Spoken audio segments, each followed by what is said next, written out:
Okay, it's Cassandra of Wormalicious again. Welcome back to worm bin composting.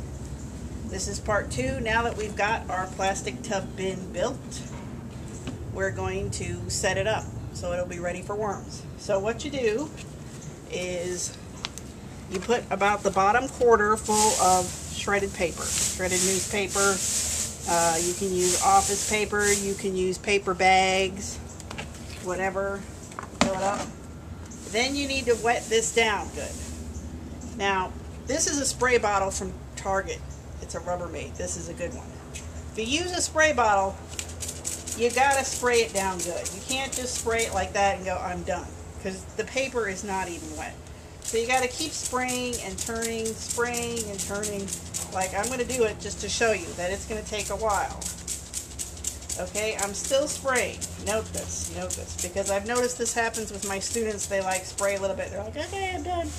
No, that's not wet enough. Once you get this bin set up and going, then you'll probably like a couple sprays will do it.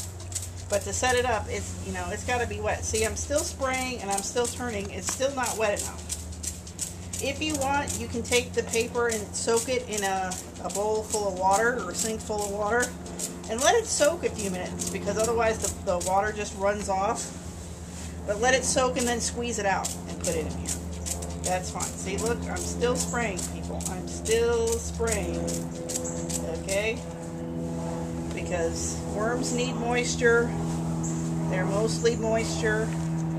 So you gotta make sure it's there. See, I'm still spraying. I keep turning the paper and there's dry spots. Still. See, my hand's getting tired. I'm still spraying.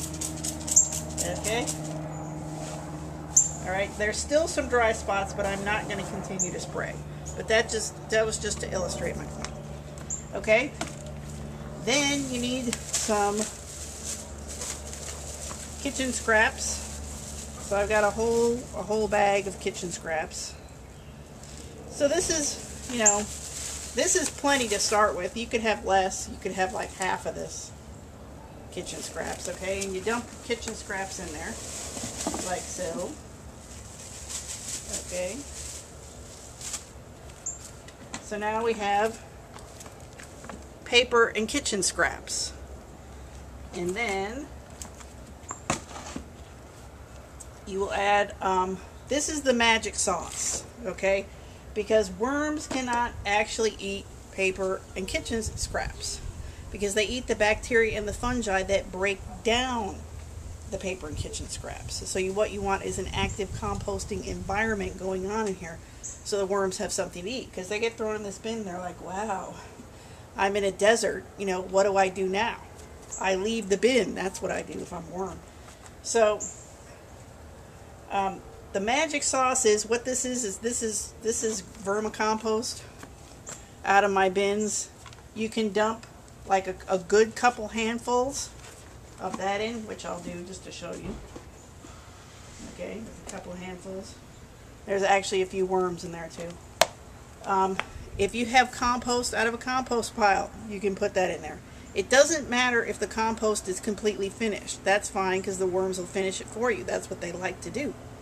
So just as long as it's not hot. If you touch it and you go, ooh, that's warm, don't put that in there. But if you've got compost that isn't completely done, and it's not warm, you can put it in there. You can put manure in there. Just once again, make sure the manure is not hot. So manure needs to sit for a couple of weeks before you add it to the bin. So you can put it in a container kind of like this and wet it down and let it sit for a couple of weeks before you put it in the bin. You might be able to get away with putting rabbit manure straight in the bin.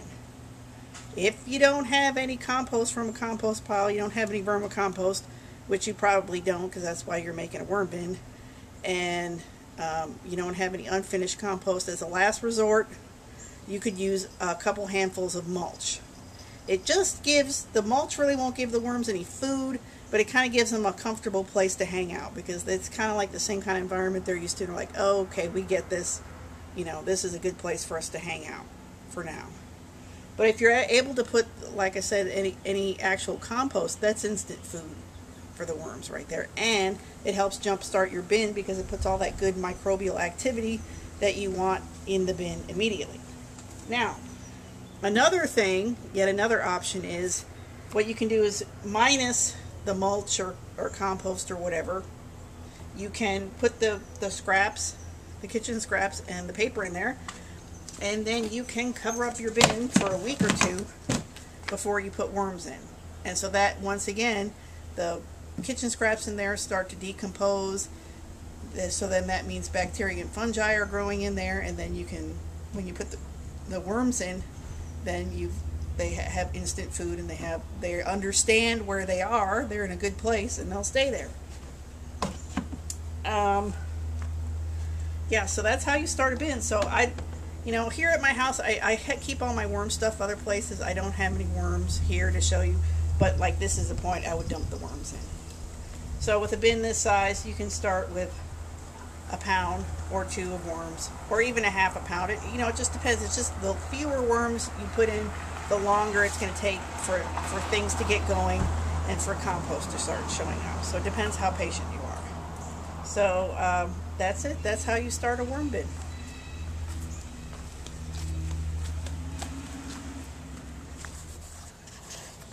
Worm bin setup complete.